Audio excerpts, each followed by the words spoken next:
Maharashtra today 24 news सत्य परिस्थितीचा सविस्तर आढावा। सरपंच झालेल्या महिलेला जीवनदान, परभणी जिल्हा रुग्णालयाचे प्रशंसात्मक कार्य, डॉक्टरांचे मानले आभार। औंढा तालुक्यातील पोटा येथील साप चावलेल्या एका महिलेला परभणी जिल्हा शासकीय रुग्णालयात दाखल करण्यात आले होते। ही महिलेची तब्येत अतिशय चिंताजनक होती, परंतु या ठिकाणच्या डॉक्टरांनी शर्थीचे प्रयत्न करून या महिलेला जीवनदान दिले आहे। याबद्दल रुग्ण महिलेच्या नातेवाईकांनी जिल्हा शासकीय रुग्णालयाचे अधिष्ठाता डॉक्टर एस भिसे यांचा व डॉक्टरांचा यथोचित सत्कार करून आभार मानले।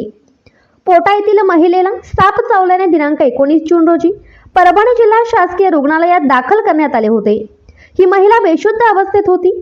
या महिलेचा जीव वाचवण्यासाठी जिल्हा शासकीय रुग्णालयात अधिष्ठाता डॉक्टर भिसे, जिल्हा शल्य चिकित्सक डॉक्टर नागेश लकमवार, अतिरिक्त जिल्हा शल्य चिकित्सक डॉक्टर सारिका बडे यांच्या मार्गदर्शनाखाली doctor Datta Kharwade, doctor Sharad Avchar, doctor Gaikwad, doctor Giri, doctor Yelne, Shrimati doctor Kazi, doctor Rizwan Kazi यांनी शर्थीचे प्रयत्न करून या महिलेला जीवनदान दिले।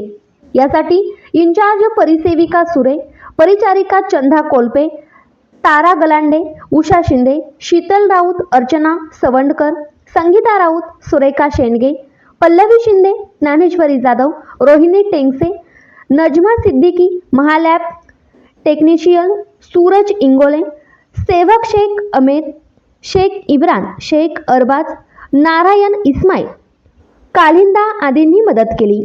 या सर्वांचा रुग्णांच्या नातेवाईकांच्या वतीने शाल, पुष्पगुच्छ व पेढे वाटप करून आभार मानण्यात आले।